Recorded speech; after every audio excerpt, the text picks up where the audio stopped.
Yeah, kind of. I was trying to check something out. All right, Shalom. We the brothers of Great Mills Home, the church here in Birmingham, Alabama. And as always, want to begin by giving all praise, honor, and glory to Yahweh, Ba'ashem, Yahweh Shah, Ba'ashem, Rakak Dash. Double honors to our teachers, the head apostles and elders of Great Mills Home. Shalom, you brothers out there laboring in his work. And as always, the believers, Akim, as well as the Akwa, those of you who subscribe to this truth as well. So you'll be back once again through the spirit and power of Yahweh Ba'ashem, Yahweh Shah. And as always, we come in the spirit of prophecy as commanded by our Lord Yahweh Shah, being the time that we in.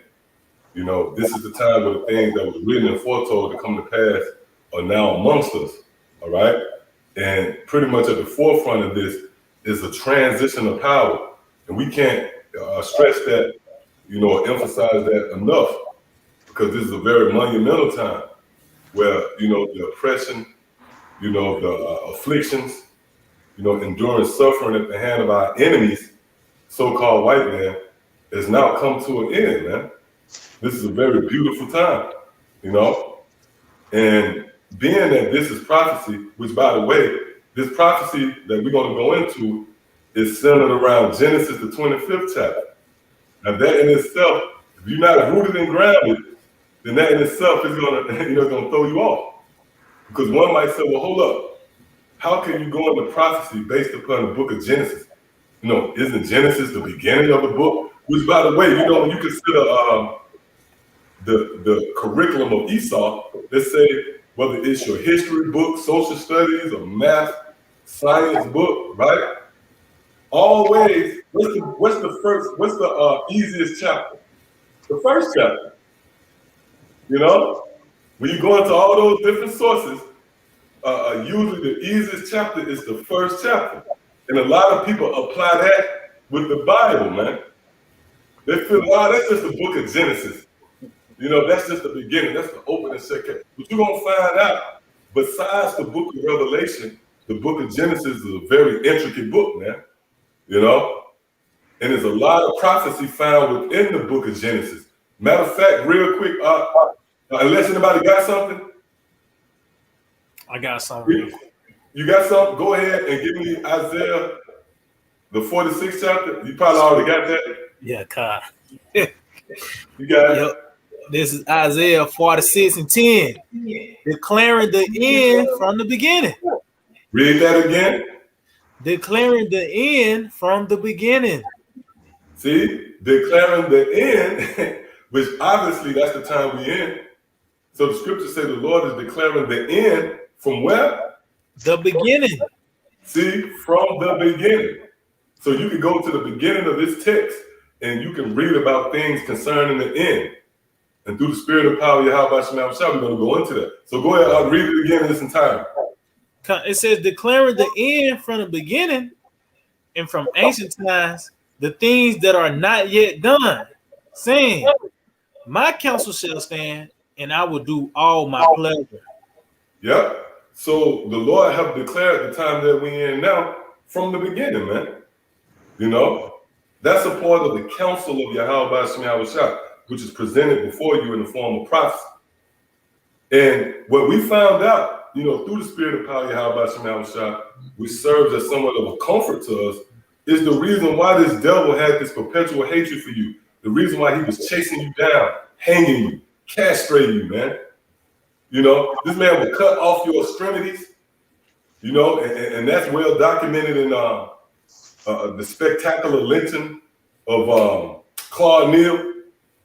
This man would feed your children to alligators. And even to this very day, he'll go above and beyond the call of duty to keep you in further derision, to keep you further oppressed. See, we found out the reason why.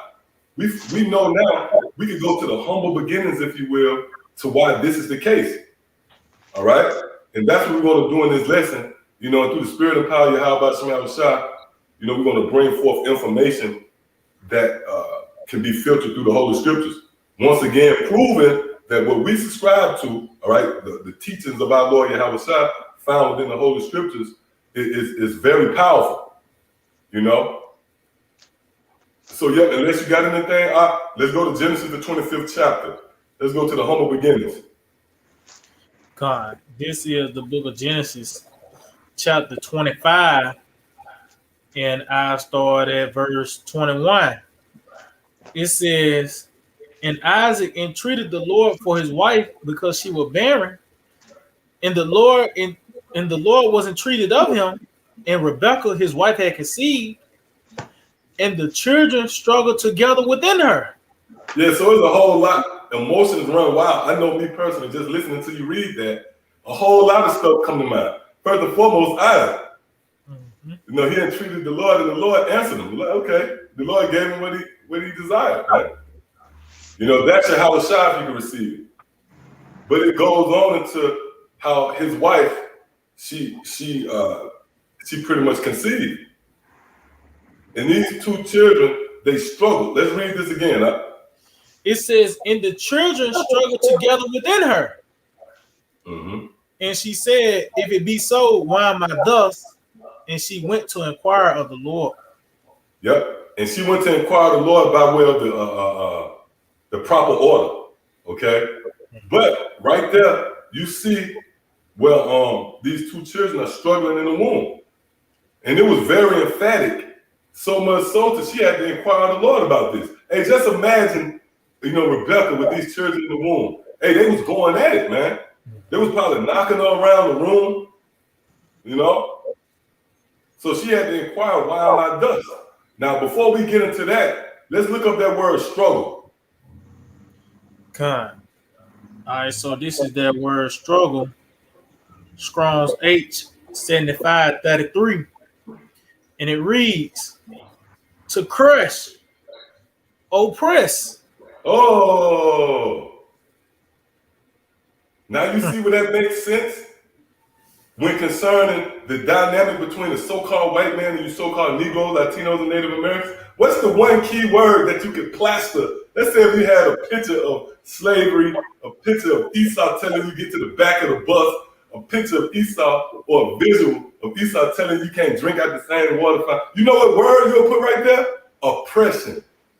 So, hey, that's what this is what the book of Genesis, the 25th chapter, is going into, man. We're now going into the humble beginnings of why Esau dealt with you so treacherously, man. It starts right here in the womb of Rebekah. Read that one more time, huh? It says to crush, oppress. Oppress. Now, real quick, let's go into that word oppress.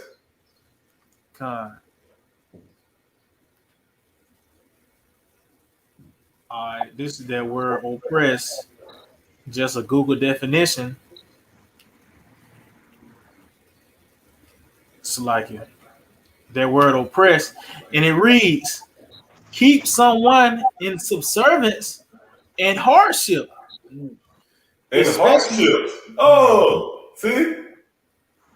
It's not the so-called white man making a conscious effort to keep you in hardship, to keep you subservient unto him or under him.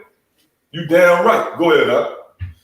It says, especially by the unjust exercise of authority. Oh, so that's where power comes in.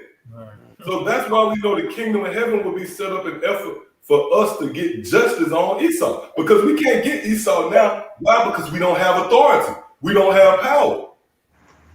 So what the so-called white man did with his power, the first time he got power in his hand, what he did?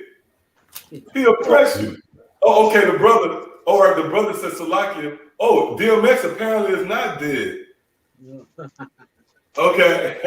Hey, the saga continues, man. Hey, but guess what?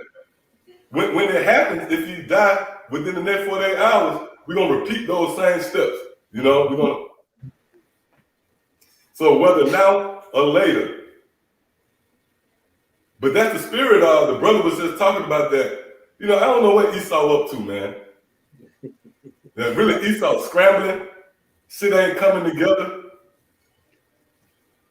Because now we getting the momentum. And you consider a struggle, and especially in a movie, right? The bad guy, he get on top of the good guy, and the good guy roll over on top of him. But right now, Esau, he have us in subjection. But eventually we're gonna get him. You got it out? The word struggle, just a simple Google definition. I like it. Yeah. I don't know if it's just on my end, but I barely can hear you. I don't know if you brothers can hear him, but it might just be me. His end too. Can you hear me? It's a little better. Yeah, it sounds a little clearer. You might want to come up closer on the mic. Okay, kind. Yeah, simple Google definition of struggle. It says make forceful or violent efforts to get free of restraint or construction. Woo! That's bad. So that struggle in the womb really goes into slavery. Because when you constrain someone, you hold them against their will, man. See that? Go ahead, Doc. It says strive to achieve or attain something in the face of difficulty or resistance. Hey, so it's a flip side of it. You know, as this man struggles to oppress us, we are struggling to resist that oppression. We want to be free from that oppression. Okay? So when you read Genesis, the 25th chapter, which that's what we're going into, which again is prophecy. And I got to say it again, if you're not rooted and grounded in Yahweh Shai, you're going to be thrown off by that, man. But we read in the book of Genesis, the 25th chapter, prophecy, where pretty much this struggle in the womb is being played out, is being manifested betwixt this dynamic between the so-called white man and the so-called Negro, Latino, and Native American. Okay? So we could go back. You had anybody else got anything before we continue? That was it. Yep, so we could go back up to that definition. And I want you to go down to the similar words for that word oppression as well. I'm gonna get the example sentence real quick for this word, and it reads: a system that oppressed working people. Come on, man. Isaiah the 14th chapter. He that smote the nations with a continual stroke. The very overtone of being oppressed is based upon a system, because you have regulations, you have restrictions, set up in play to keep you at bay. Well, guess what? That's going to happen in the kingdom of heaven as well, man. And guess what? Esau is going to be struggling to get away from that oppression. Yeah. Hey, that's why that rod of iron going to come into play. Don't think Esau is rebellious. You're going to see that rebellious more than ever when there's laws set up against, this nigga, he rebellious against his own laws. So imagine when the kingdom of heaven is set up, you're going to have Esau resisting, man. And it tells you that in the parable of Lazarus the rich man. Lord willing, we can go into that. Well, the rich man, he was even resisting Abraham. Abraham told him, look, you had it good in your time. He said, no. If you he was resisting it then, man. So you're going to have Esau that's going to resist that restraint as well. Again, that's the idea of struggling. When you go into Genesis, the 25th chapter, where they struggled in the womb, you have one party restraining another. If you wrestling with somebody, you restrain him within that struggle. See? So right now, Esau got the upper hand. But now we slowly, coming out of that block, and we getting ready to corral him, man. Oh, the Lord said he will eventually give us the necks of our enemies. That's another thing. When you watch those movies where they struggle, when you got him, man, you see the scene where he gets you by the neck. So yeah, let's go back. God, yeah. Salaki, you got it. Deuteronomy 30:7. It says, "And the Lord Yahweh Hashem Yahweh Shai, thy power will put all these curses upon thine enemies, and on them that hate thee, which persecuted thee." Yep, you got it out. This is the beginning right now. What we saying, it's the beginning stages of the Most High taking the curses off us, and the same curses that we've been plagued with in a low condition. He putting them on Esau. Now, the fulfillment of that is going to be what in the kingdom. When you read what Lamentation the fourth chapter, the 21st verse, if I'm not mistaken, when it says your matter of fact, it's the last verse in the chapter when it says your iniquity has been accomplished. Right, but when it talks about it's going to go on Esau, Edom, that's in the kingdom. That's the fulfillment of that. Why? Because they're going to fully drink of this cup, man. Matter of fact, they're going to drink of it double. The scripture said, "Give unto her double." All right, so that's going to be fulfilled. Deuteronomy 30:7 is beginning right now, but it's going to be fully fulfilled in the kingdom because you're going to be on the bottom. You're going to be in chains, but it's going to be double what's going on to us. But go ahead, you got it out. Is it? Yep, you got it out. Come back in the similar words, it reads to persecute, abuse. This all falls under the banner of oppression, which goes back to the word struggle. Genesis, the 25th chapter, concerning that struggle in the womb, has everything to do with oppressing and crushing one another, right, which we went into that word. Okay, so here, this word oppression, persecute. How ironic. How ironic at the end of this thing, the so-called white man, and that's written. This is how the so-called white man will eventually come up against us, man. Through his draconian laws. Yep, go ahead. It says, treat harshly, tyrannize, to crush. Yep. It says to enslave. Oh, to enslave. See, so when you go back to Genesis, the 25th chapter, let's read that again. Come back, Genesis chapter 25 and verse 22. And the children struggled together within her. Right, so we just went into we just took an in-depth look into this word struggle. It actually leads you back to the word enslave, man. See that? And that's why that's the very essence, if you will, concerning the relationship between the so-called white man and the so-called Negro, Latino, and Native American. If you know nothing else about that relationship, you know that one people had the other enslaved. So that proved that this book right here pretty much spoke of these things, man. And again, how do you enslave somebody? By having authority, power over that particular person. And in this case, nation. So what you think the power of the Lord is going to give us? Just to do magic tricks, man? Hey, you got guys out there that don't understand the core reasoning behind the Lord giving us power. It's to recompense our enemies, man. So you got to get rid of that Christianity BS mentality, man. Hey, because even Yahweh Shai said the day of vengeance burning his heart, man. So our power is going to be solidified by us being on top of Esau's ass. So that's how you enslave a people, by having power over them. And once you have power over them, you're going to have them subdued if that ever is a struggle. Okay? Come on, give me what you got. I know it's like you got something. Isaiah. It's like, okay, go ahead. You got it out. Hey, go ahead and get you on, Barak. All right. God, this is 2 Samuel 22 and 41. Thou hast also given me the necks of my enemies. Oh.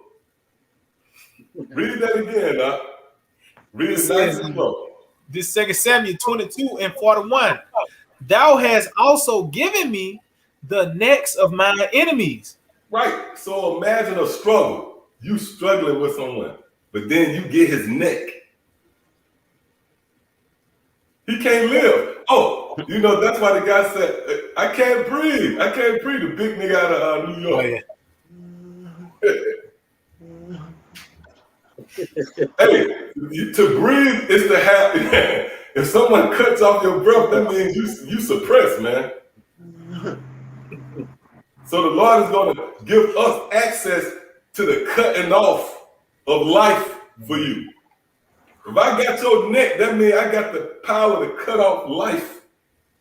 And that's what we're going to do in the kingdom. It tells you how those who don't serve us, we're going to cut their water off.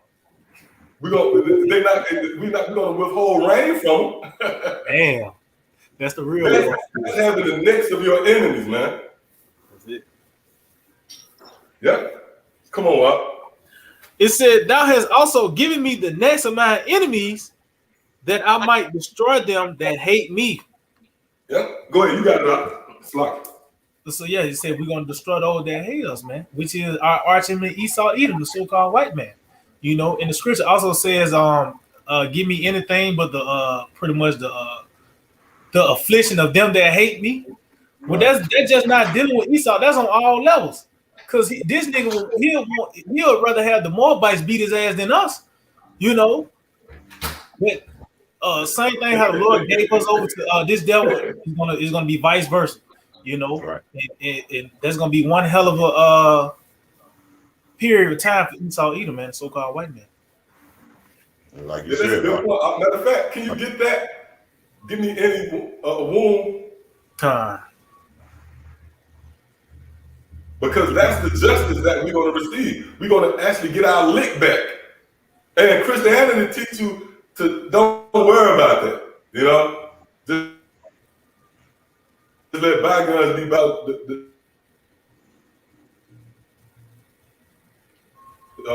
good who came up against us, man. Okay?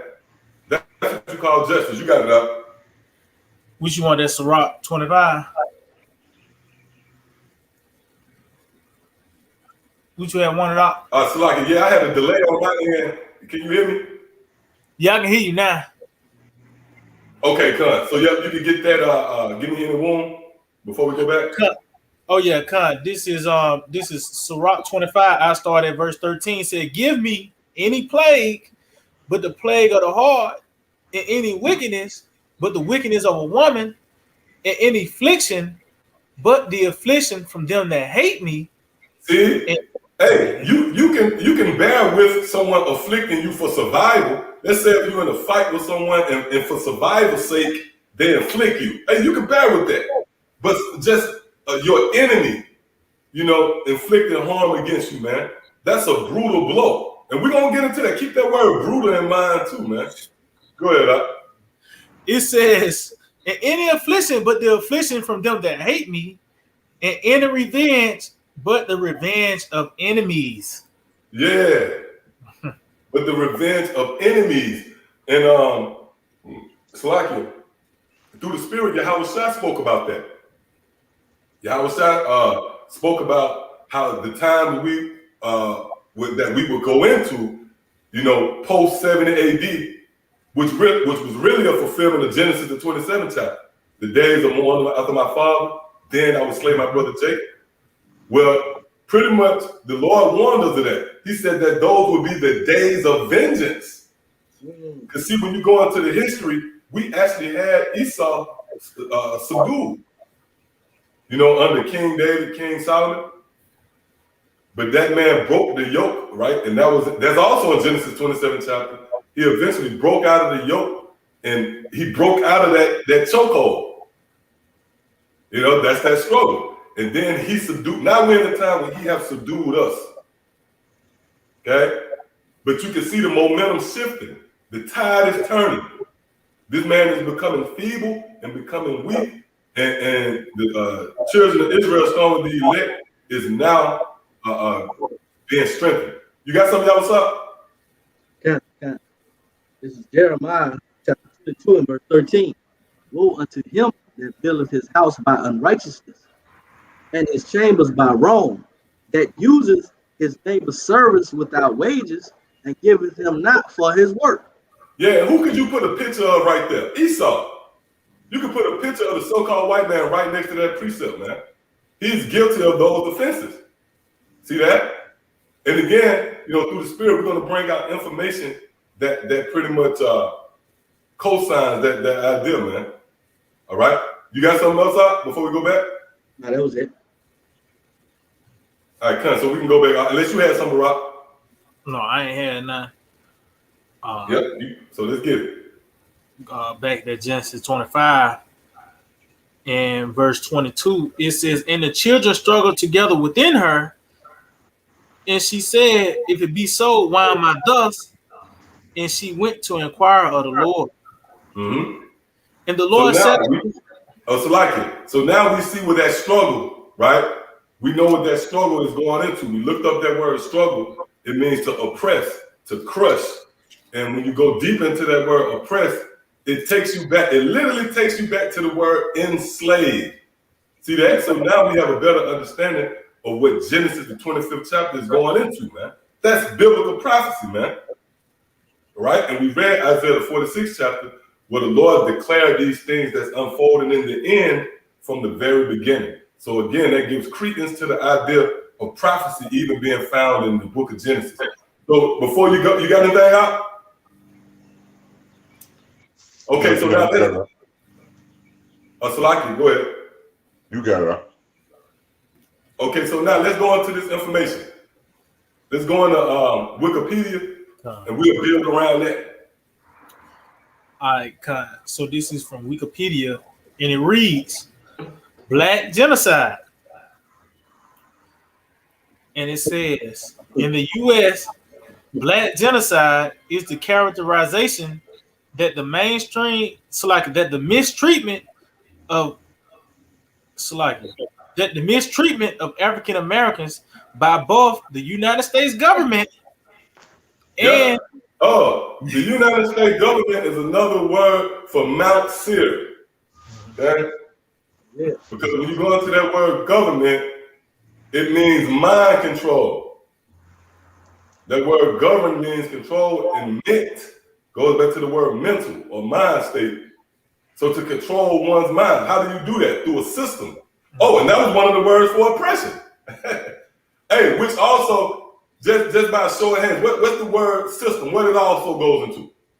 Pit. System. Let's say out. Pit. That's it, pit. And a pit is what? A pit is a jail cell, man. See, we just gonna simplify it for you. That's a pit. Okay, so this system was set up to keep you in derision, to keep you oppressed. See that? Yep.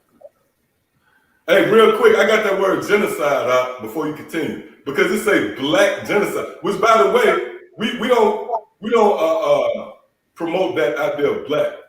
You got two simple niggas with turbans on your head who have immortalized the word black, man. And they're playing into the hands of Esau. Hey, you know what? Hey, in the spirit, that's why the Lord said judgment gonna begin. Because you know these, man, you know, there's nothing worse than a nigga in fringes in a Hebrew land. Yep, go ahead, huh?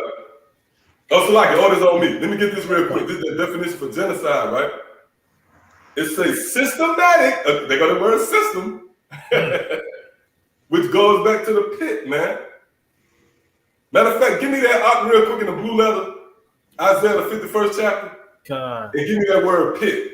And it looked like, hey, don't tell her how long we might be going, bro.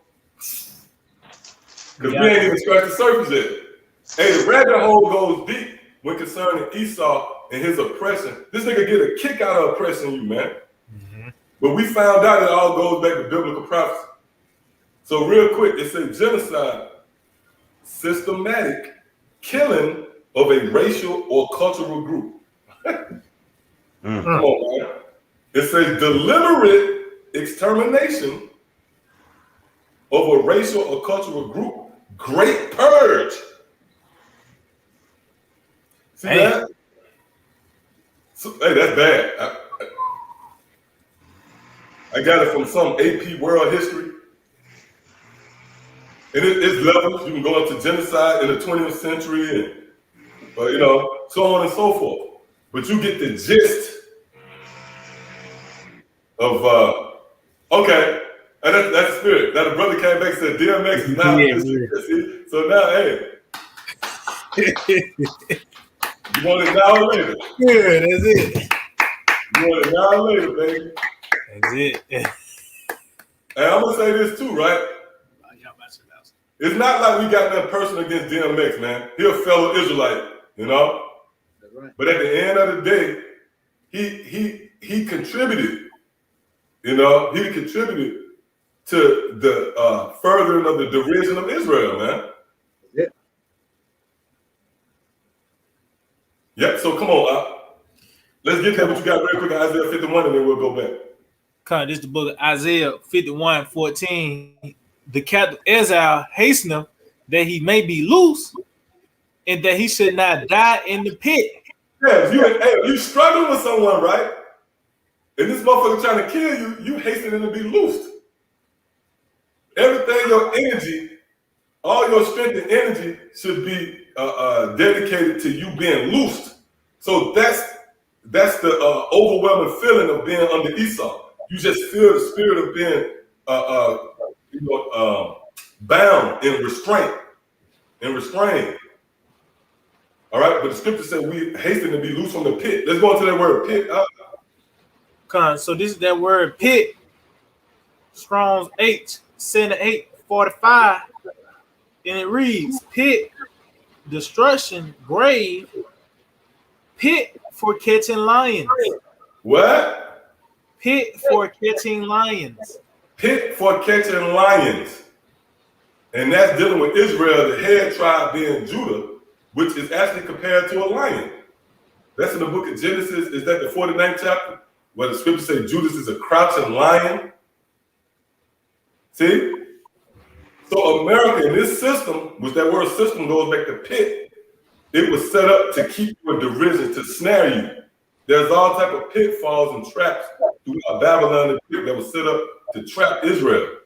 Okay, so we could go back unless you got anything up. Okay, come on, let's go back.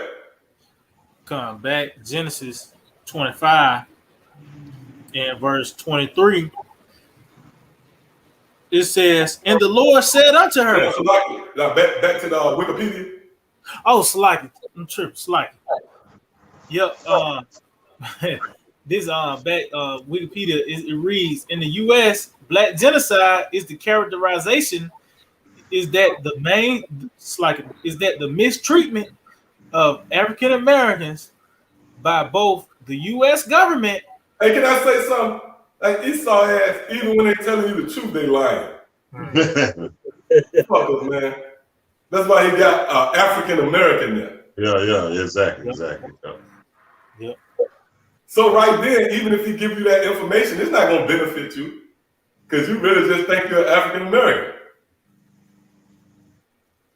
But see, we here as the alternative media telling you that the U.S. government, which you can put Mount Seir right there for that word, is suppressing not the African Americans but the Hebrew Israelites, man.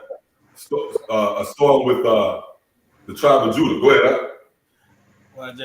Hey, the scripture said we ain't ignorant of Satan devices. Yep. Mm-hmm. You got it up. It says in the U.S., black genocide is the characterization that the mistreatment of the Israelites by both Mount Seir and the Edomites. Now that's how you should read it. That's how you should read it. Because that's the truth of the matter. Right. Okay? It's Mount Seir that's oppressing the children of Israel right here in this time. So come on, go ahead. Read it again from the top. It said in the U.S., black genocide is the characterization that the mistreatment of African Americans by both the U.S. government and white Americans, both in the past and the present. Oh, both in the past and the present. That sounds like Ezekiel the 35th chapter. That perpetual hatred, that duration of time. Now, real quick, when you go into matter of fact, give me that real quick.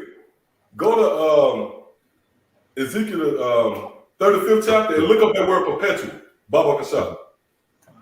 You got something up? No, just going back to what you said, that perpetual hatred, that let you know that the spirit of the serpent rested upon Cain, you know, and you know that same spirit came back in Esau, and you got to know that our forefather is what? Is Jacob, which later on his name was changed to Israel. So they got to let you know the seed line, because the same incidents that was going on from the beginning is still going on right now. Romans 15:4, things that was written aforetime was written for our learning. So, but that's only through the idol, you know. But go ahead, Art. So, hey, they always had a perpetual hatred, man. That's that everlasting hatred we're all finna go into. Yep. And it says from the past. So this is not a new idea. Just because George Floyd got choked out. No, this goes all the way back.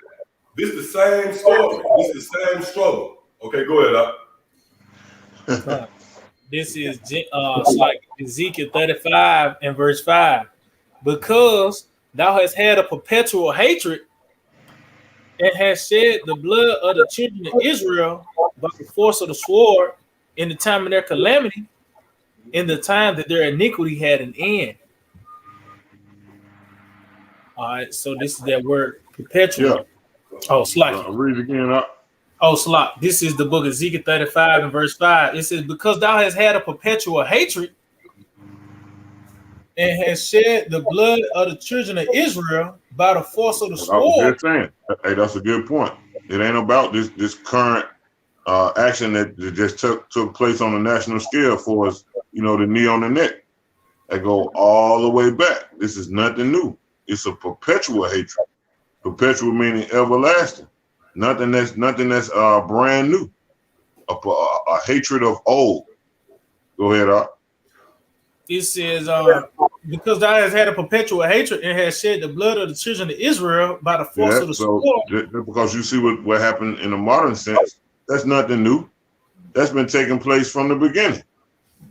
Go ahead. In the time of their calamity, in the time that their iniquity had an end. Yeah, because the Most High put the spirit upon this devil to forward our afflictions. All right, even though the Most High is justified in doing what he doing, but still Esau is going to be held accountable. That don't mean Esau Edom's hands is clean. See what I'm saying? So just because, and see, that's the deceiver and the deceived being in the hand of the Most High being omnipotent, because he made this devil go off, but he still ain't gonna say, well, you know what, I made you go off. I'm gonna wink at that. Hell no, you forward the affliction of the apple of his eye, man. That lets you know how much the Most High hate this devil, man. You know, made this devil go off so it can be justified when you kill his ass. Go ahead, Art. Hey, can I say too, hey, that's just like the movie director don't have to explain the Cain. Right, exactly. You ain't gotta explain the Cain why they got killed. I made you stomp that guy out. I made you stomp the guy out who asked you which one of y'all's came. Just so he can come back and kill you. Yeah. That's what the outside did. Damn, man. Hey, we're gonna go into that. You got it out, but I want Art to get that word perpetual too. God, this is that word perpetual. Strong's H 5769.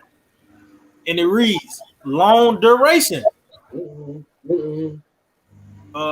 Forever. Damn. Everlasting. Evermore. It says ancient, continuous existence. That's it. Hey, ancient. Okay, you got something else up? God, this is going back. Genesis 32 and verse 6. And the messengers returned to Jacob, saying, we came to thy brother Esau, and also he coming to meet thee with 400 men with him. Then Jacob was greatly afraid and distressed, and he divided the people that was with him, and the flocks and the herds and the camels into 2 bands, and said, if Esau come to the one company and smite it, then the other company which is left shall escape. See that? Yep. So you want to add to that, Doc? Yeah, you got it, Doc. So this is in old times, ancient days when Esau met us with 400 men, right? Now this is future prophecy because it's going to be left 2 lots. They're going to come again to us, you see, and they're going to strike and smite the ones that's of the 2/3, and the rest is going to escape by the way of Yahweh Hashem Yahushua, Lord will we endure to that day. But this is that old ancient hatred, man. That's been down from Genesis 32. We can read this in Revelation as well, man. Right. You got it. That's bad. Right. And it tells you that also in Wisdom of Solomon, the 10th chapter, how the righteous fled from his brother's wrath. That goes all the way back. That story is still being played out. So, like the brother said, the brother just went to the book of Genesis, man. Which, when you go into that word Genesis, it goes back to the root of something, the origin, or the beginning. So going into the book of Genesis, that's somewhat like a genealogy. That's where you go back to the very beginning. Yep. So yep, you got it up. We're gonna go back to that. Go back to the article. Mm-hmm. All right. What's like it? I mean, when you go back into the history, it's information through the Spirit. We're going to bring out information. Matter of fact, go ahead and bring it out. Talking about y'all what's up? Give what you got. This is from it's to the register, because you know what? Because before you go further, read that again. Read that definition. It's like it. That article, that last part again. Oh, God. All right. Back it says in the U.S., black genocide is the characterization that the mistreatment of African Americans by both the U.S. government and white Americans, both in the past and the present. Oh, the past and the present. So now, and let's say before we got to that point, that was a way that maybe Esau could have got out of this. But then we went to where it says the past and the present. And that's why the Spirit had us begin in the book of Genesis. That's how you get to the bottom of it. You ever notice, like, if you have a cartel or a certain organization, you might have a feds or someone looking to take down an organization, well, they got to get to the source. Uh-huh.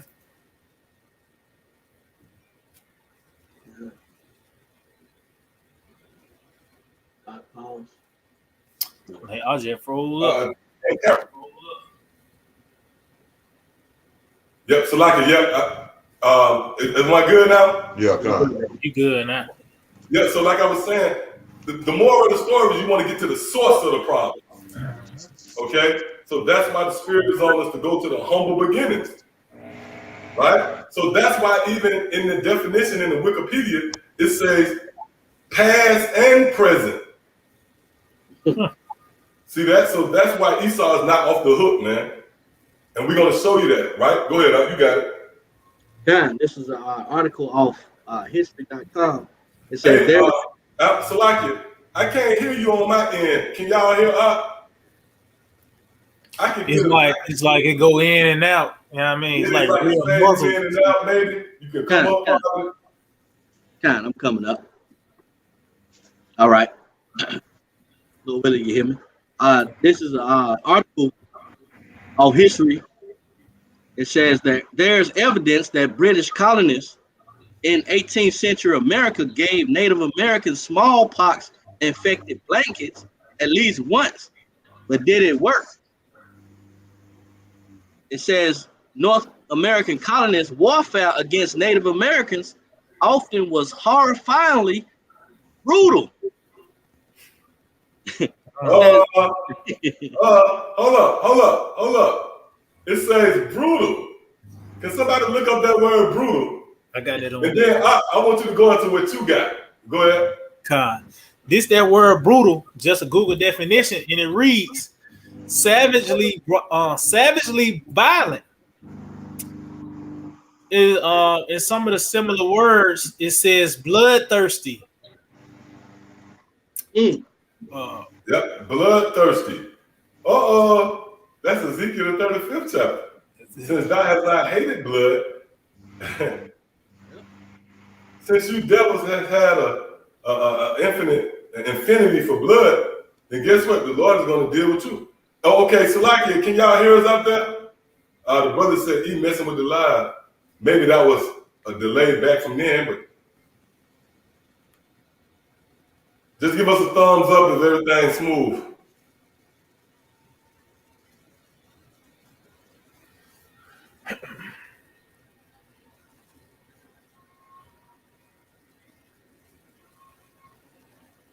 Okay, everything seemed to be good. It might have been on your end. Yep, go ahead.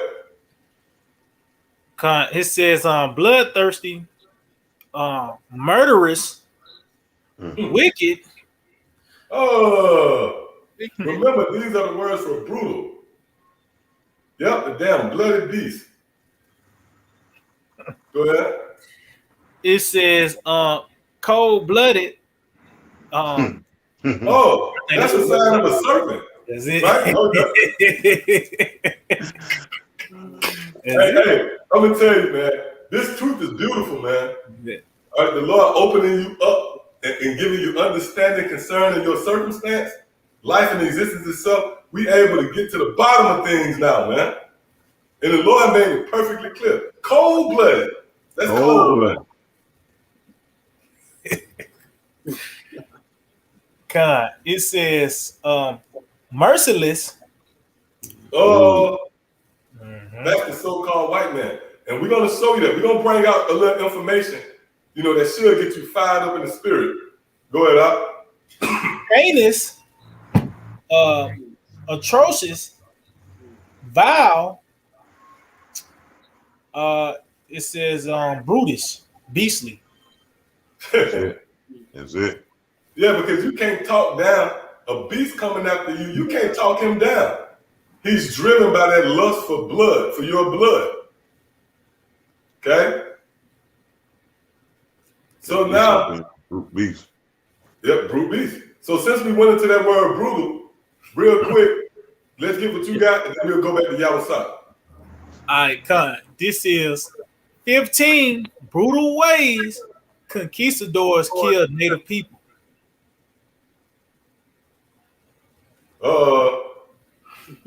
And who is the conquistadors, man? That's just a fancy, polished up way of Esau. Yep, go ahead, huh? It says, I just read the intro. It says Spanish conquistadors fought and explored their way through the Americas in the 16th, 17th, and 18th centuries. In their wake, they left destroyed empires and millions of lives lost. Yeah, so, okay, with that said, when you go into biblical prophecy, that will have everything to do with the Edomites, who was given the blessing of the sword, man. And pursuing to Revelation, the 6th chapter, it tells you how this man would take peace from the earth.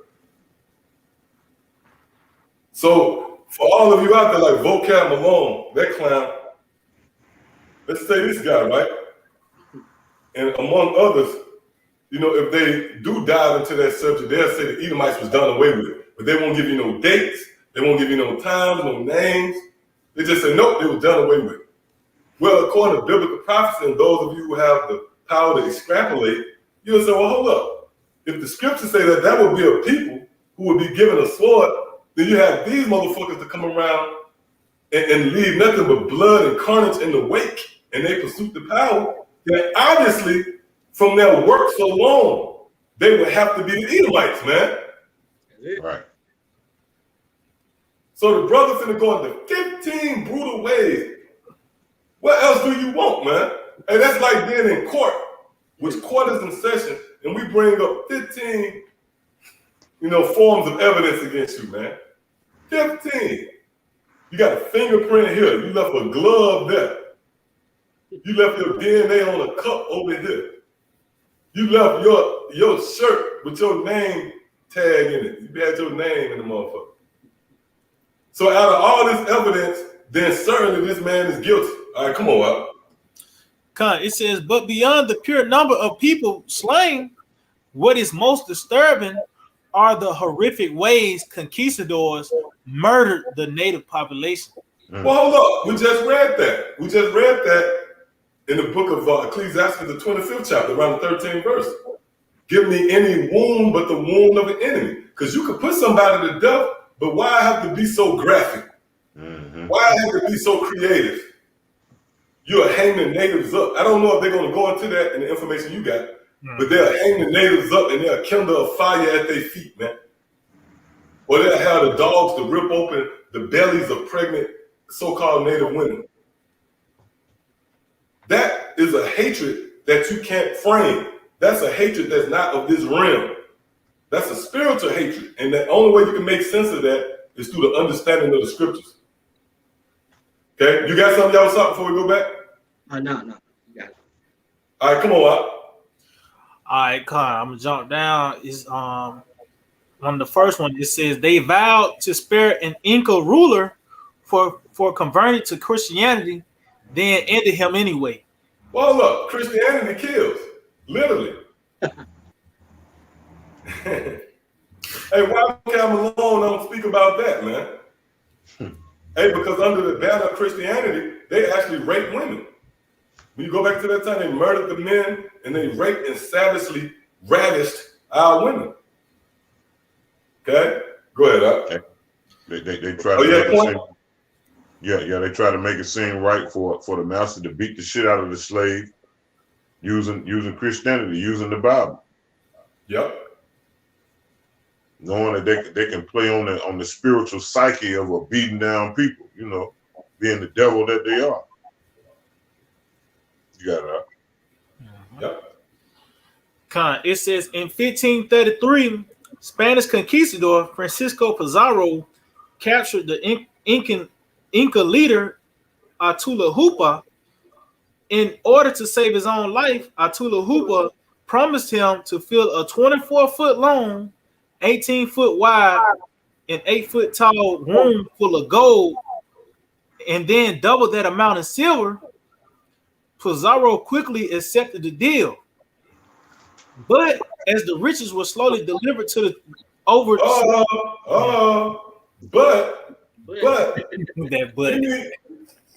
me Psalms the 50th. Psalm the 50th chapter. Is that it?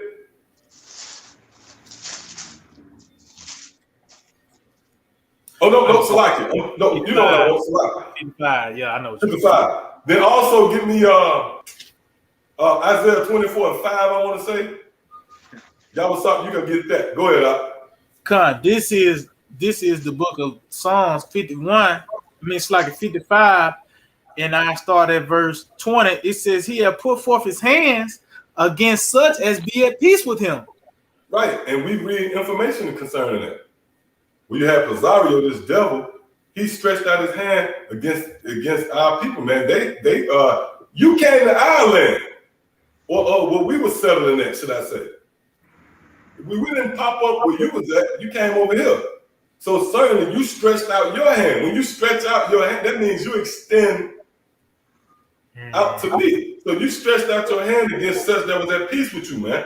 When you devils came over here to North, Central, and South America, you didn't receive any resistance Furthermore, when you go into the memoirs of Christopher Columbus, he spoke about how the natives, the only weapons they had was spears made of bamboo, man.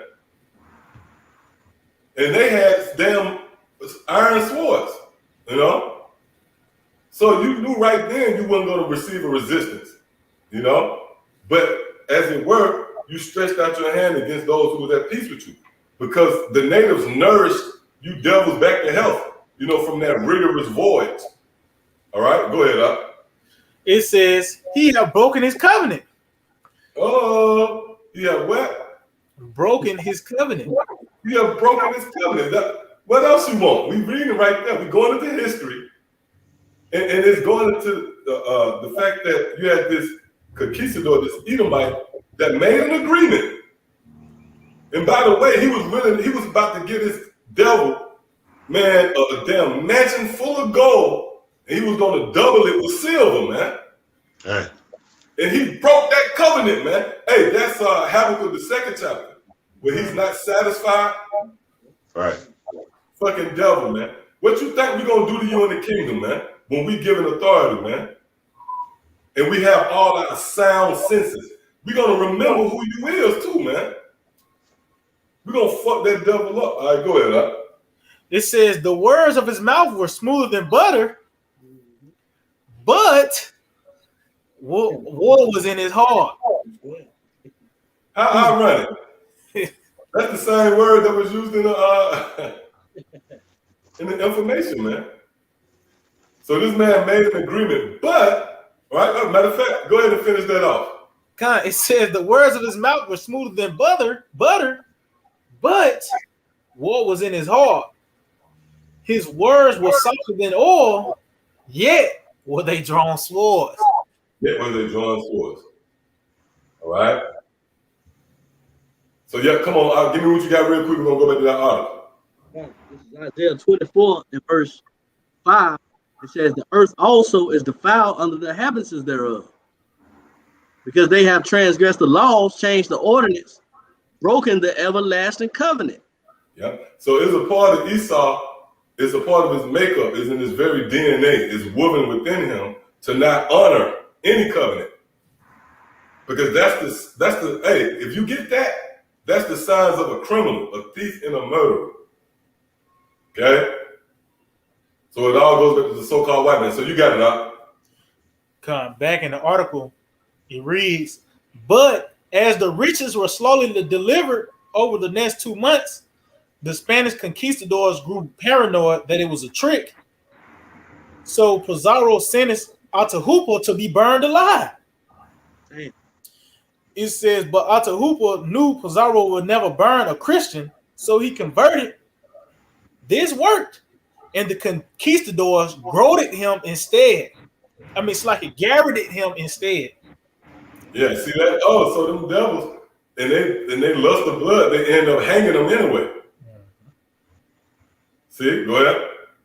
All right, let me jump down. It says, they fed native people to dogs. Yeah, so this is also one of the offenses of the so-called white man. Okay? And for all you so-called Negroes, Latinos, and Native Americans out there who are not willing to digest the idea of having enemies, okay, then all you have to do is research.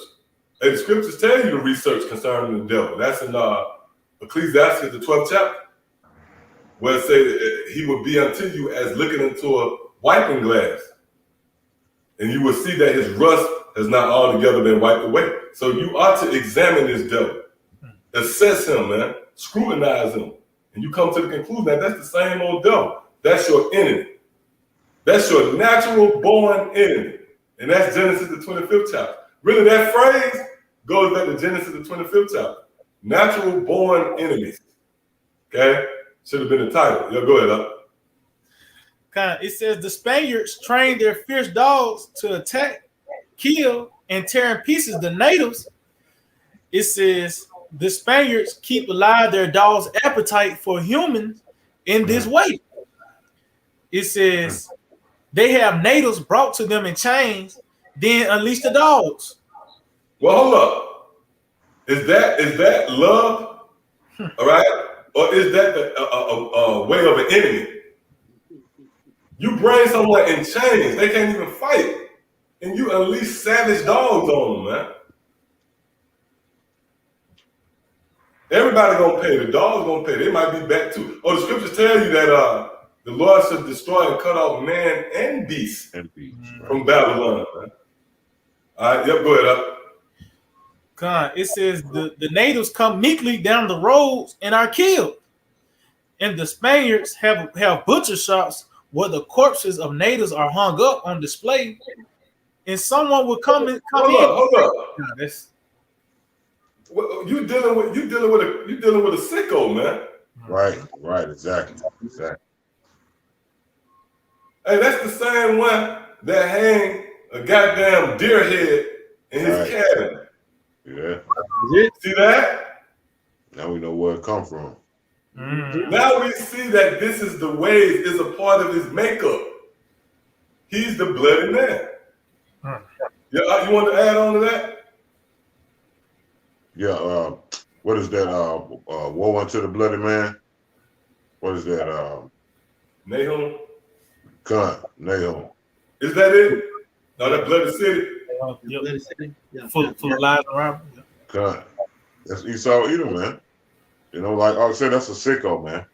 You know, you hanging memorabilia up on the wall of your past kill, and see, you know, it's one thing to kill an animal for food and clothing, but to kill it for gain, you know, to kill it for fun, you know, you that's that man that can't be satisfied with blood, man. Woo. You know? And just like we were saying, that same blood is going to pursue him. That's why Esau Edom got so much That's why Esau Edom got so much blood shed to pay, man. You know, he got so much blood to pay with, man. I mean, his blood got to be shed. Cause think about that, man. Come on, man. An innocent animal, man, helping the ecosystem going, and you just killing it for fun. Go ahead, man. You got it out. Hey, I got a quick precept, just real quick. It's Psalms 59 and 2. A matter of fact, I started verse 1. It says, to the chief musician Al Tasif Mitchum of David, when Saul sent, they watched the house to kill him. It says, deliver me from mine enemies. See, there I go again, enemies. God. It says, O my power, Salakia, defend me from them that rise up against me. And again, it talks about how that past, the article we read, this hatred is from the past, Ezekiel 35th chapter, that long duration. Right. See? So this is not the only time the devil rose up against us right now. He always rose up against us. See? This is the point. It says, deliver me from the workers of iniquity and save me from bloody men. Beautiful. And that's it. So, hey, we got that same prayer, man. We got that. We meditate upon the same thing, and it's a form of us crying out to the Lord to save us in that time from that bloody man, which is the wicked elites, man. Starting with them, man. You know, Esau, Edom as a whole, the whole race, the whole body of the wicked, the whole race of the so-called modern-day white race, which is the modern-day Edomites. They're the wicked as a whole, but that wickedness stems from the head. It all comes from the head. So that's that bloody man. And that's our prayer in these times. Because they got a taste for Israelite blood mainly, man. You know how you got a taste for a certain, type of meal or whatever. You could just taste it, you taste bud, taste it. That's how Esau is, man. Salivating over fucking Israelite blood, man. These devils. You got it out. Yep, that's that predator and prey dynamic. Right. You have a certain predator, his taste is for a certain animal, That's beautiful. So Esau gets soft on the blood of Israel. Beautiful. All right, you got it up. I got a precept real quick. Come. This is the book of Psalms, chapter 140 and verse 1. Deliver me, O Lord, from the evil man. Beautiful. Preserve me from the violent man. See that? From the evil man. That's Esau. So-called white man. From the violent man. And we going into detail right now. We're going into the history. We're going into information that supports this claim. Okay, before we go further, you had something up? This is Amos chapter 1 and 11. Thus saith the Lord, Yahweh Yahushua, for 3 transgressions of Edom, and for 4, I will not turn away the punishment thereof, because he did pursue his brother with the sword, and did cast off all pity, and his anger did tear perpetually, and he kept his wrath forever. Yep. So he killed his brother, and he showed no mercy, man. You know. So everything we're going into, pretty much the information you can go into history. It's in the history books. Which, by the way, you got these devils trying to take this information out of history books. You notice that, right? Right. Goddamn devil. You know what that's equivalent to? You know what that's equivalent to? A damn criminal wiping away the fingerprint. Fucking devil. But guess what? We got you, man. We got you on audio. We got you on video. We got records. We got your fingerprints all over the place. All right, so come on, let's go back. Back in the article, it reads, they have natives brought to them in chains, and this is under the banner of they was feeding the natives to the dogs. So it says they have brought natives to chain. They have brought natives in chains, then unleash the dogs. The natives come meekly down the roads and are killed. It says, and the Spaniards have butcher shops where the corpses of natives are hung up on display. It says, and someone will come in and say, more or less, give me a quarter of that rascal hanging there to feed my dogs until I can kill another one for them. We giving you vivid illustration of how Esau dealt with us, man. So when we bring forth the idea of us beating the shit out of them in the kingdom, that's justified, man. All right, here it is. They got the corpse of the native. You came over here, man. You came over here, infringed on our land, all right, what the Lord allowed us to dwell. Right. And you butchered us, hung us up, and said, look, give me that rascal. Give me a portion of meat from that rascal so my dogs can eat. That's in history, man. Okay? Thus the title of this lesson, enemies. Who you think King David was crying out against? He wasn't crying out against some guy in the underworld with a damn pitchfork. His petition was against his enemies, because King David, being the king, he was also a prophet, man. And he prophesied. He saw this vision. He saw Esau dealing treacherously with us, man. Okay, so come on up. I got something real quick. Mm-hmm. It's Sirach 25 and 14. It says, there is no head above the head of a serpent, and there is no wrath above the wrath of an enemy. Right, so there's no head above the head of a serpent. Esau is that serpent, meaning he's in power, you know? So the buck stops with him, if you will. If you want to consider everything that's happening, the paper trail goes back to him. There's no head above the head of that serpent, but there's also no wrath above the wrath of an enemy, man. Because again, someone can inflict harm on you out of survival. You could be in a fight with someone and they might fight you off for survival. You can respect that. But someone that's stepping down on you, inflicting harm on you, putting you to death, like the brother said, pretty much for sport and for that lust of blood that they have for Israel, well, that's certainly your enemy, man. If not, then give me another definition. That we must have the wrong definition of what an enemy would be. Okay, come on, let's go back. Back in the article, this is another category. It reads, they devised a way to hang natives and burn them alive simultaneously. Yeah. Yeah, and through the spirit I mentioned that. These motherfuckers was sitting back and came up with a way to hang you and burn you at the same time.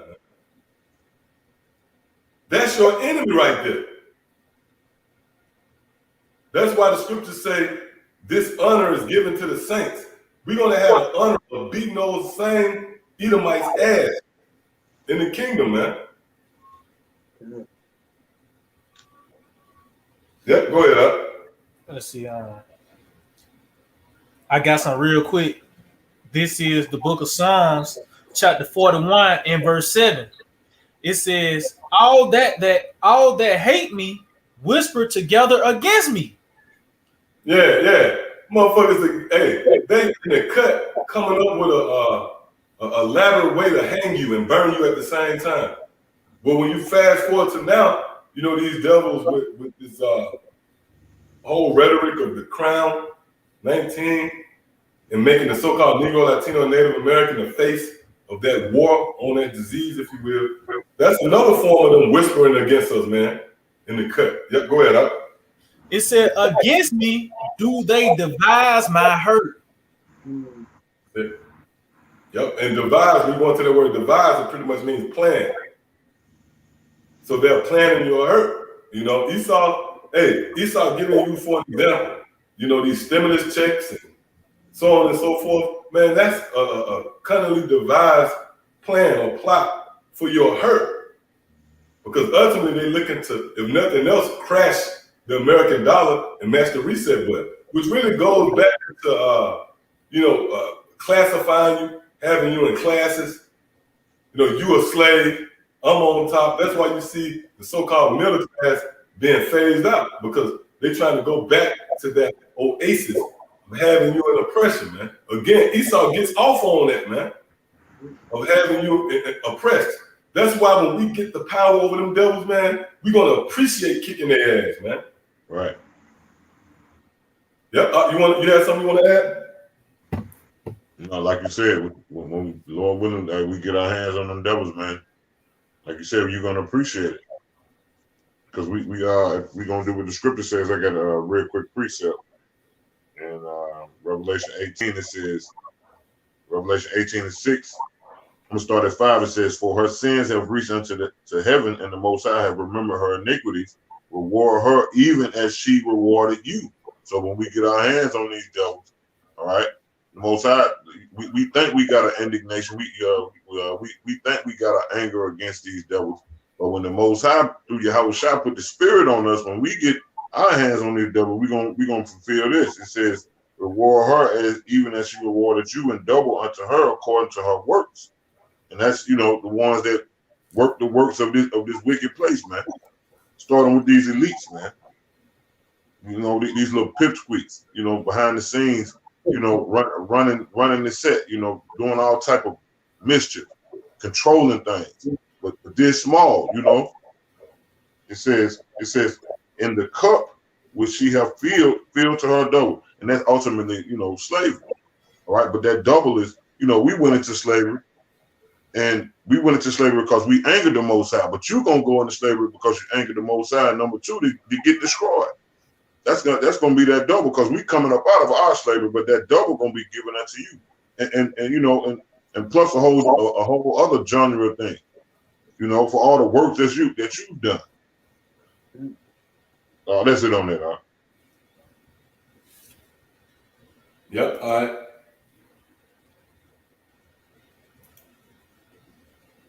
Yep, you got it up. Select. Come, you got matter of fact, give me Malachi. Somebody get it real quick. Malachi 4 and Malachi 4 and 3. Yeah. Just going back to when we get our hands on these doubles, they're gonna receive that double. Yeah. This is Malachi chapter 4 and 3. "And ye shall tread down the wicked, for they shall be ashes under the soles of your feet, and the day that I shall do this, saith the Lord of hosts." Yeah, that's that mercy and marvelous grace and a hell of an experience that the Most High through Yahushua is going to give to the elect, man. It's to tread the wicked up under the soles of our feet as ashes, bringing that double unto them. Really, just, you know, meaning to get rid of them, man. In that day, that we gather them up in a big bonfire. You know, we're gonna what that's Obadiah 18, right? We're gonna gather them up in a big bonfire, man, and get rid of them. That's that, you know, that also going into that double, man. You know, you got it. Got something to back you up. Talk about that big bonfire. This is Ezekiel chapter 24 and verse 6. "Wherefore thus saith the Lord, Woe to the bloody city, to the pot whose scum is therein, and whose scum is not gone out of it. Right. Bring, go ahead. God, it said, woe to the bloody city. And we know what the city was raised upon blood, America. And that's mainly the blood of the so-called Negroes, Latinos, and Native Americans, which is innocent bloodshed. You know, the blood of the saints. Read it from the top up. God, Ezekiel 24:6, wherefore thus saith the Lord power, woe to the bloody city. Hey, woe means what? Massive death and destruction. For what? For the bloodshed that it was built upon, which is innocent blood. You know, starting all the way back, that lets you know Esau, Edom is the wicked that the Bible speaks of, because it goes all the way back to who? To Cain and Abel. See that? That struggle go all the way down to the reincarnation, which they came back once again as Jacob and Esau. But that's that innocent bloodshed. That lets you know that he was a murderer from the beginning. That lets you know that same characteristics. There's got to be this devil, man. Go ahead. That's it. It says, woe to the bloody city, to the pot whose scum is therein, and whose scum is not gone out of it. God. Bring it out piece by piece. Let no lot fall upon it. I'm going to jump to verse 9. Hey, Salaki, can I say too, his scum, which is his works, is still here, man. This devil is the same devil that hung you, castrated you. That scum is still in the pot, man. It's still present amongst you. That perpetual hatred is still before you, man. See, and that goes back to Ecclesiasticus, the 12th chapter as well. You know, he will be unto you as you wipe the wiping glass, and you will see that his rust has not altogether been wiped away. I got something real quick. Uh-huh. It's the book of Proverbs, chapter 30, and verse 12. There is a generation that are pure in their own eyes, and yet is not washed from their filthiness. Yeah. Yeah, so Esau, hey, if you look up that word white, which they gave themselves that title, what was that in 19 it happened, I believe, in Virginia. 1681. Salakia, 16 in the 1600s. Yep, in Virginia. Was it Virginia? Yeah, Virginia, 1681. Where the white came in the law. First time white persons ever came into the existence of law. That's where you get that word white. And like if you watch the movie Malcolm X, that's the spirit. I've been talking about that movie. Because you know in that movie too, they show where them devils laid his daddy down on the train tracks or whatever. But in that movie, you remember the scene where they went into the library and they showed you the word white, the definition of the word white, and they said the word means pure. See? That's why what the brother just read, there's a generation that's pure in their own eyes. Yet, they filth hasn't even been washed away from the things they did in their past. Read that again. You know how the Lord going to wash that filth away? Through the lake of fire. Yeah. Go ahead, God, this is Proverbs 30 and 12. It says, there is a generation that are pure in their own eyes, and yet is not washed from their filthiness. Mm. Yep, so they go back to Esau. All right. So, yep, you had something up before we go back? Yeah, I had one more just to back Quantum Waff up about that Obadiah 18 verse. Ezekiel 24:9, and it says, therefore, thus saith the Lord power, woe to the bloody city. I will even make the power for a great fire. Like it for a fire great. God. Yeah, you got it. And that's referring to the end of Babylon. So you got it up. Yep, so let's go back. All right, Con, this is back in the article, it reads, they devised a way to hang natives and burn them alive simultaneously. It says the conquistadors often devise ways to make the demise of natives as elaborate and painful as possible. Well, hold up. That's the scripture. Give me any wound which brings pain. Give me any wound but the wound of an enemy, man. Or any wrath. See, that proves right there that the so-called white man is our enemy from his works alone. The hell with this nigga trying to explain to me why he's not my enemy. You know, these devils always got a case for why they're not your enemy. Then a lot of time being no honor amongst thieves, they snitch on each other. No, it was my niggas snitch on their own dad. And he said, no, it was my forefathers. But look, none of that applies over here because why? We are judging you according to your works, man. That's it. And what we found out through the spirit of power, Yahweh Shema Shah, you are your forefathers, man.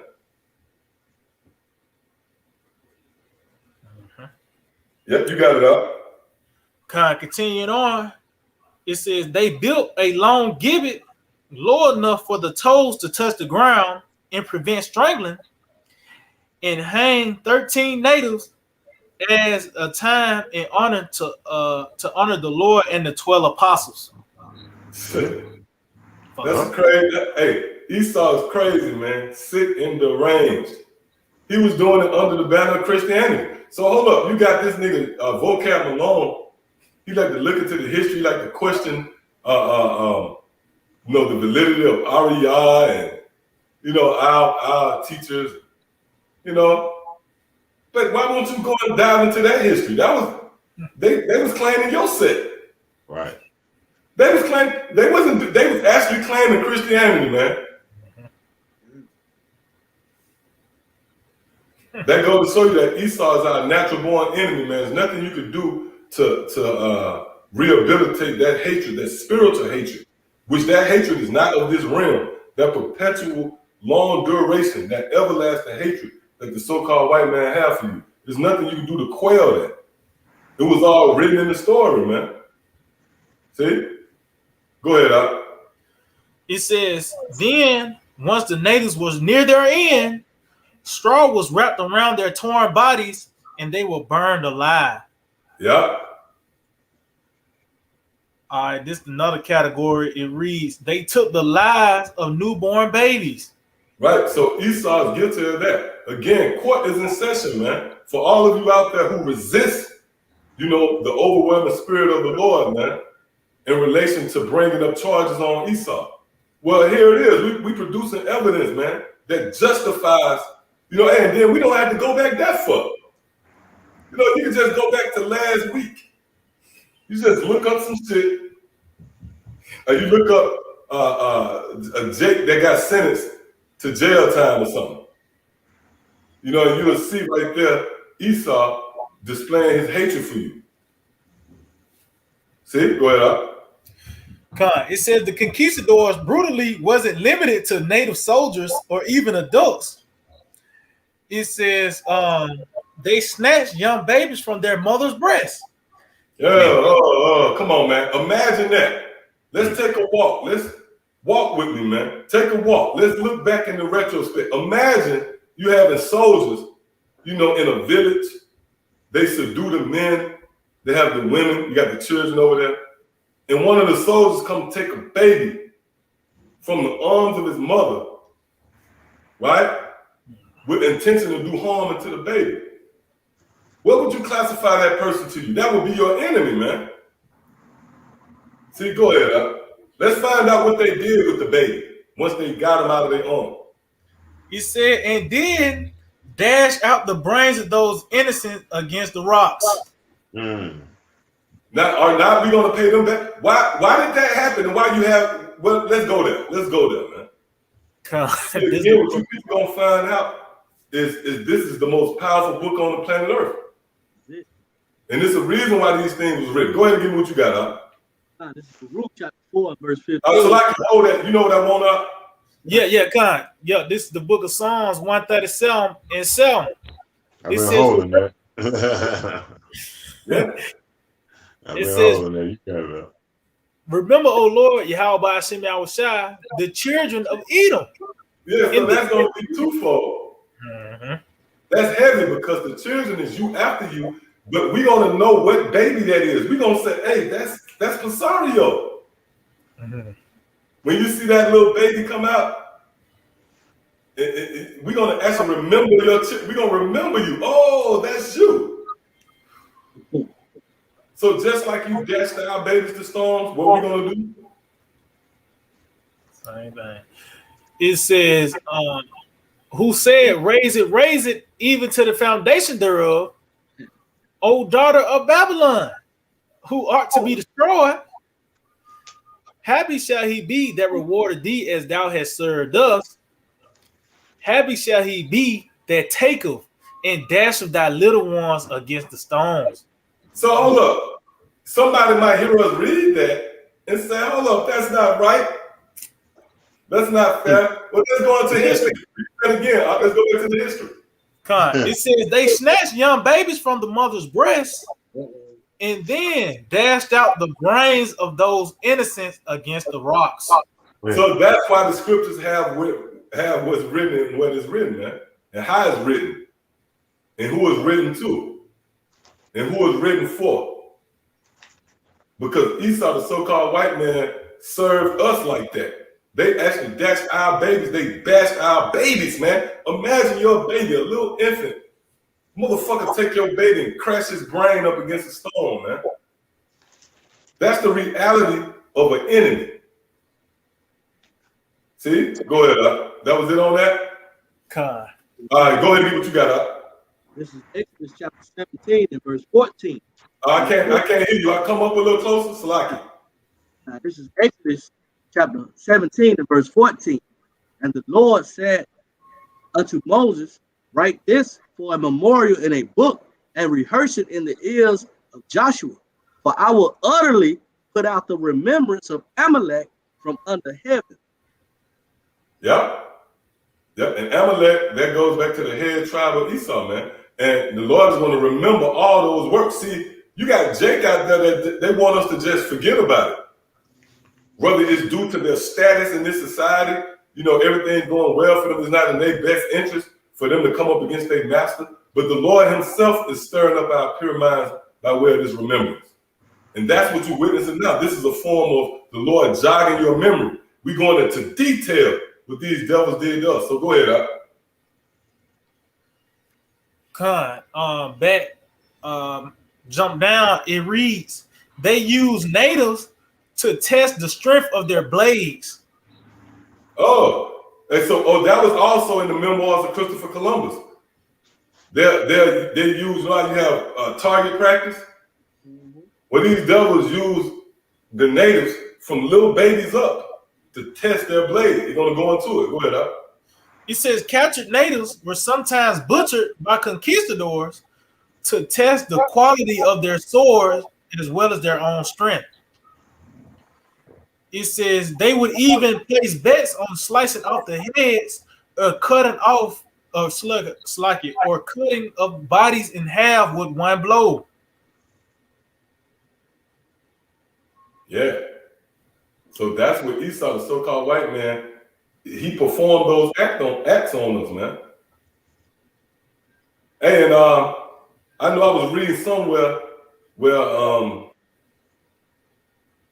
which is is well documented, where they had the quotas, where if you didn't pick enough, or Salaki, if you didn't find enough gold, right, then they'll hack off a limb. They'll hack off their lips, hack off their nose.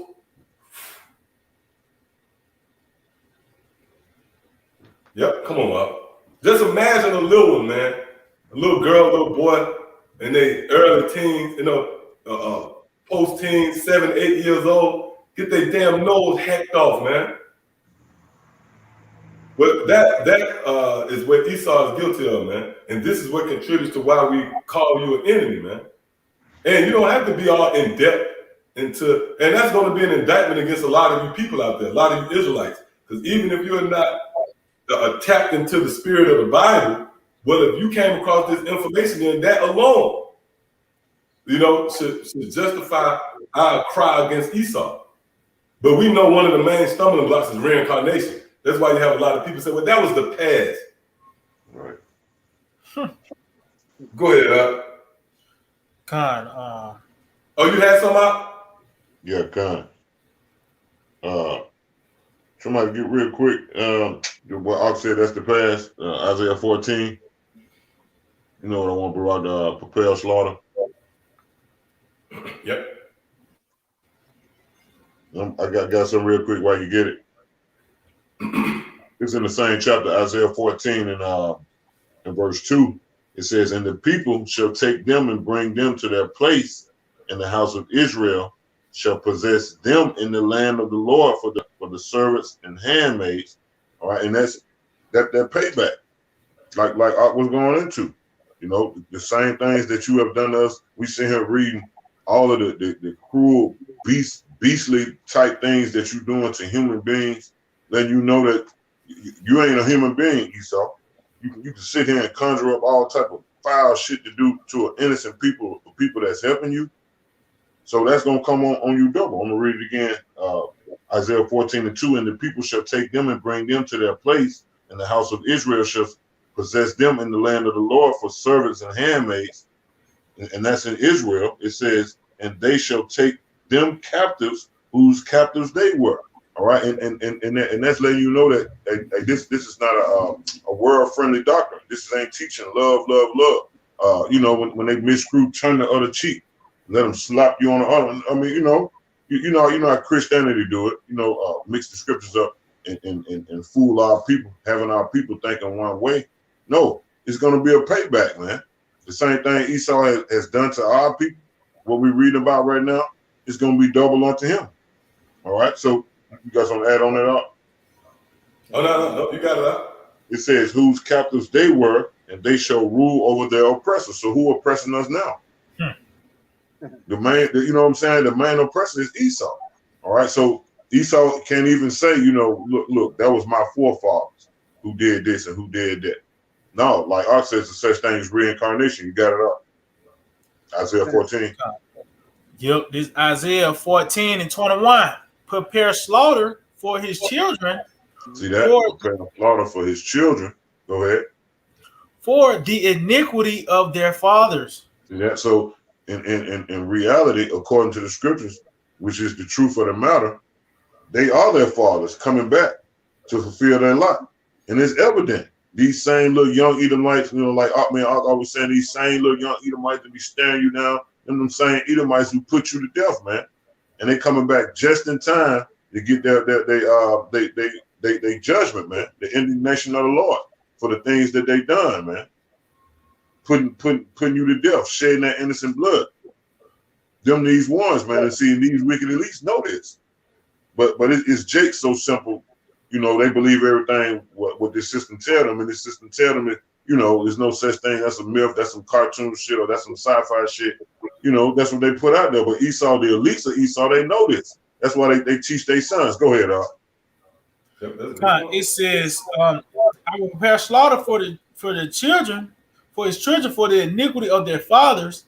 Yeah, for the sin upon sin of their father, transgression upon transgression of their fathers, because that sin upon sin is them killing you in the past, you know, starting with their forefather, and they coming back and killing you again, having them same wicked thoughts against you. And they, real Edomite ain't gonna change. So that's sin upon sin. So there's no coming up out of that. Go ahead. So they're coming back to fulfill their lot right now. Go ahead, Al. It says that they do not rise, nor possess the land, nor fill the face of the world with cities. Yeah, the Malachi 4:1 says that fire is not going to leave them neither root nor branch. Meaning it ain't going to be a seed or a speck of that counsel, which is Esau left. They're going to get cut off forever. No, I think in this same chapter speaks about no nephew, you know, no son, none of that. Mm-hmm. So that's no root or no branch. You got it out. That's it on that. That was it. Done. You got it out. Yep, we can go back. We can go back then. All right, cut. It says, all right, let me jump down. This is Slakia.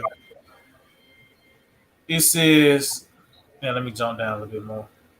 That was something you had no precept, did? Yeah, I got a precept. This is Ezekiel 18:18. As for his father, because he cruelly oppressed, spoiled his brother by violence, and did that which is not good among his people, lo, even he shall die in his iniquity. That's it. That's it. That same sin upon sin. You reap what you sow. See that? Matter of fact, real quick, Colossians 3:25, it says, but he that doeth wrong shall receive for the wrong which he have done, and there is no respect of person. So that just bagging up what the brother just read. Same thing that Esau have done. That same blood that he shed, that's that same blood that he gonna choke on, man. All this, he gonna, matter of fact, once again, it's gonna be double. But go ahead, out back to the ark. And real quick, just to add to what y'all going into. Okay, come.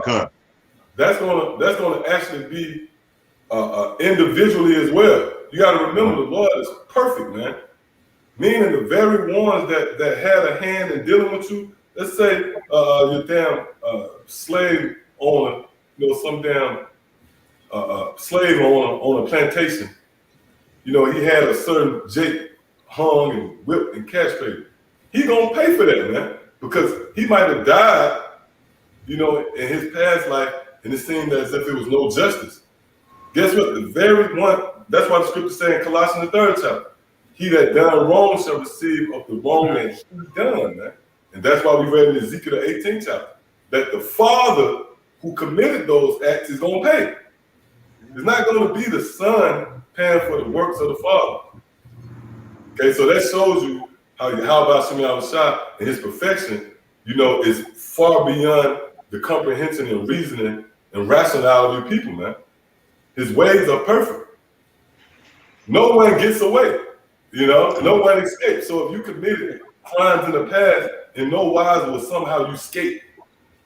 You're going to be brought back here on the scene of the crime to receive that judgment. Matter of fact, get Psalms the 6th chapter and the 10th verse real quick before we go back to that. This the book of Psalms, chapter 6 and verse 10. Let all my enemies be ashamed. Let all my what? Enemies. All my enemies. And again, you so-called Negroes, Latinos, and Native Americans, whether you like it or not, you're gonna come to grips with the idea of having enemies. Because the Lord gonna have it with Esau gonna rise up against you again, man. His countenance is gonna change. Pursuant to Ecclesiastes, the 12th chapter. This man is gonna show his horns. Okay? But again, the scriptures refer to these devils as our enemies. Go ahead, read it again. It says, let all my enemies be ashamed and sore vexed. Let them return and be ashamed suddenly. Yeah, what does the scripture mean when it says let them return? That goes into reincarnation, man. So the Lord brought these same devils that you see walking around carelessly, shopping with a goddamn Starbucks cup or some crazy shit. They was brought back on the scene of the crime to receive their judgment, man. That's why Isaiah the 14th chapter said, raise up his children for the iniquity of their fathers. Meaning they're here to pay for the things that they committed in their past life. All right, so come on. I got something real quick.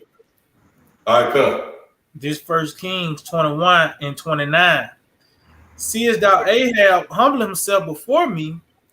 Because he humbled himself before me, I would not bring evils in his days, but in his son's days will I bring the evil upon his house. There you have it. So the Lord says he's going to visit him not then, but in his son's days. If you have eyes to see, that means when he come back in reincarnation. Whoa. God. Okay? So now let's go back. Hey, and that's a part of the good news. We know that Pizarro or none of these damn conquistadors is going to get away. They're going to come back and we're going to fuck them up in the kingdom of heaven, man. Go ahead, Okay, yeah, I can barely hear you though. Yeah, precept for you real quick. This is Sirach, chapter 16 and 11. And if there be one stiff neck among the people, it is marvel if he escape unpunished. Woo! For mercy and wrath are with him. He is mighty to forgive and to pour out displeasure. Come on, man. If there's one stiff-necked person that get away, you should marvel at that. So, hey, not one of you devils is going to get away, man. Neither will you be able to quiet the grumblings, if you will. Give us some damn, what would you call it, retributions? That's an insult, man. Yeah. The only way we're going to make things right is we're going to shed your blood. All right, so come on, up.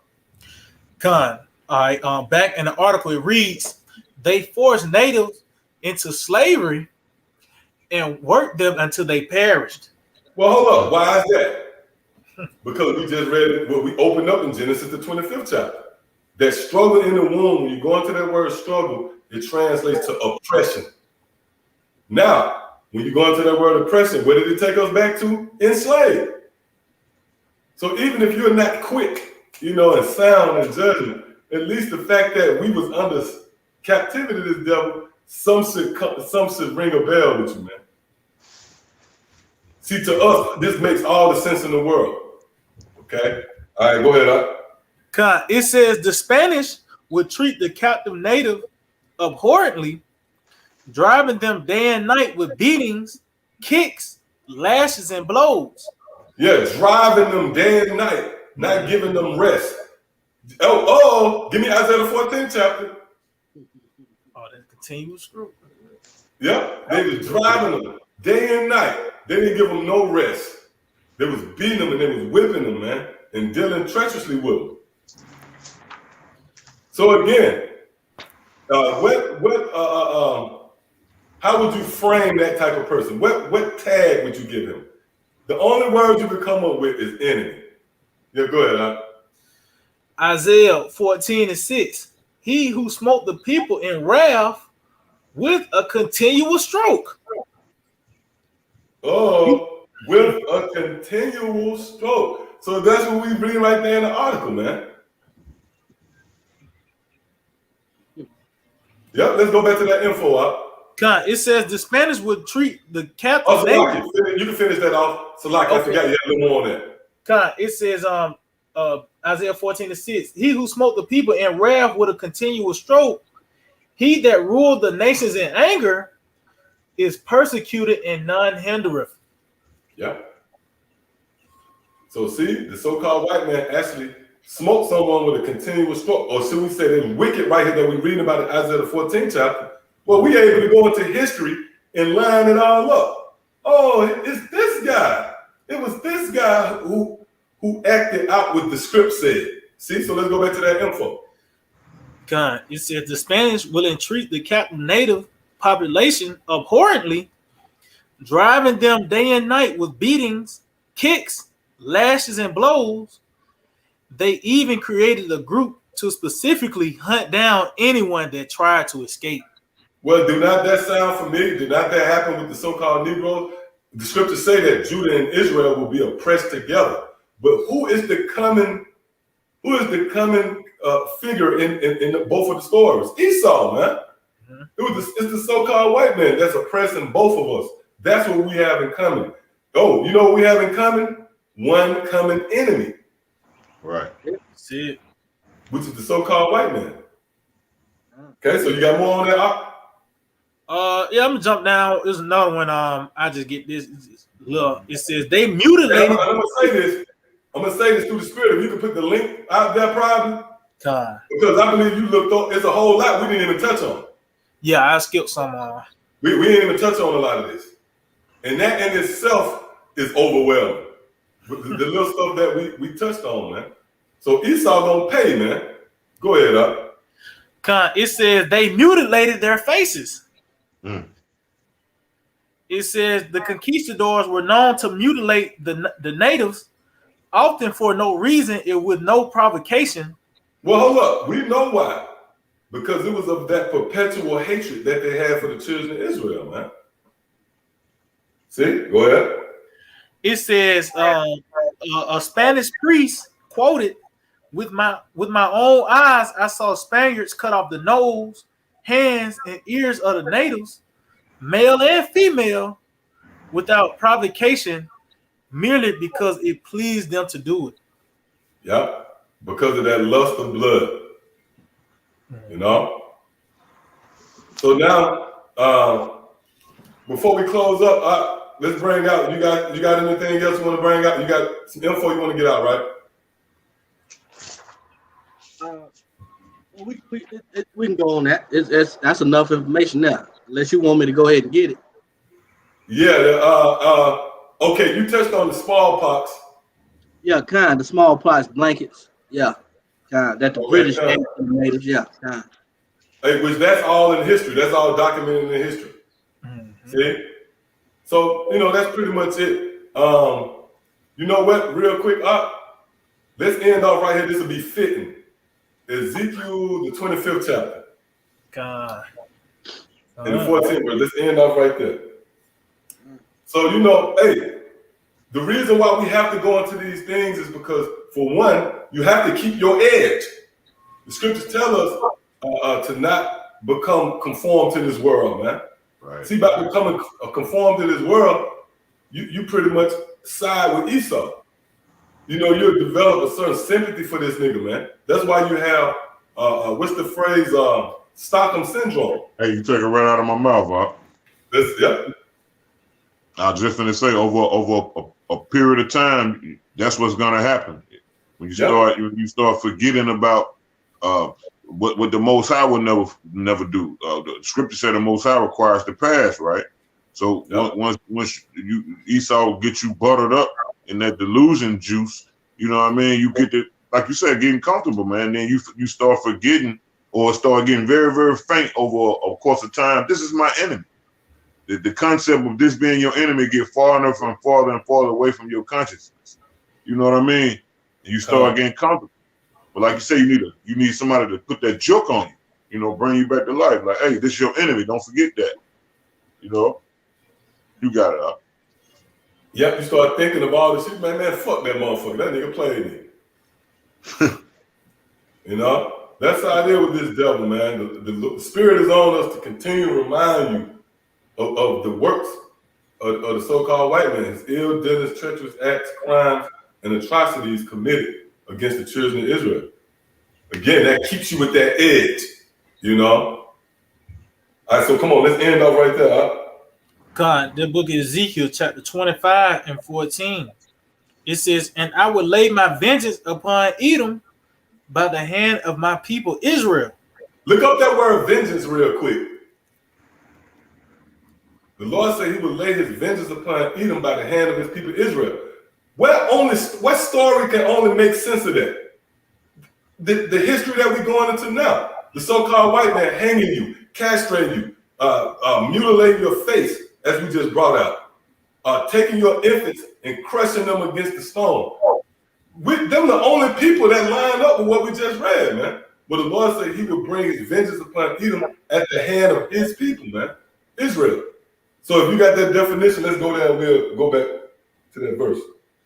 All right, so this is the vengeance, Strong's H 5360, and it reads, vengeance. It says vengeance. It says revenge, avenge, to avengement, whether the act or the passion. I might have to get it just a regular Google definition. I got something. Hey, but that gave you a little too. That word avenge, It says vengeance, just a regular Google, punishment inflicted or retribution exacted for an injury or wrong. Yep, and that injury goes back to Lazarus and the rich man. Well, Lazarus laid at the gates of the rich man, and he was inflicted with sores. Well, part of those sores is slavery. That's a part of the injuries. You was injured. The reason why you can't grow your own food, right? Because you injured. You were suffering from a wound that was given you back then. Yep, go ahead. You got more? And it says vengeance. It says retributive justice, retaliation, eye for eye, tooth for tooth, tit for tat, measure for measure, blow for blow. That's cold. That's cold. Yeah, we want our lick back. We want our lick back, and Yahweh Shema Shai is going to allow that once we're given power over this devil. So come on, let's go ahead and end off right there. God, Ezekiel 25:14, and I will lay my vengeance upon Edom by the hand of my people Israel. And they shall do in Edom according to mine anger and according to my fury, and they shall know my vengeance, said the Lord, Yahweh Shema Shah. Yep. Hey, so there you have it. All right. So with that, I want to give all praise, honor, and glory to Yahweh, Ba'ashem, Yahweh Shah, Ba'ashem, Rakakudash. Double honors to our teachers, the head apostles and elders, great millstone. Shalom, you brothers out there laboring in his work. And as always, you believe it's the Akim as well as the Aqua. Those of you who subscribe to this truth as well. Till the next time, Shalom. Shalom. DTA. Shalom.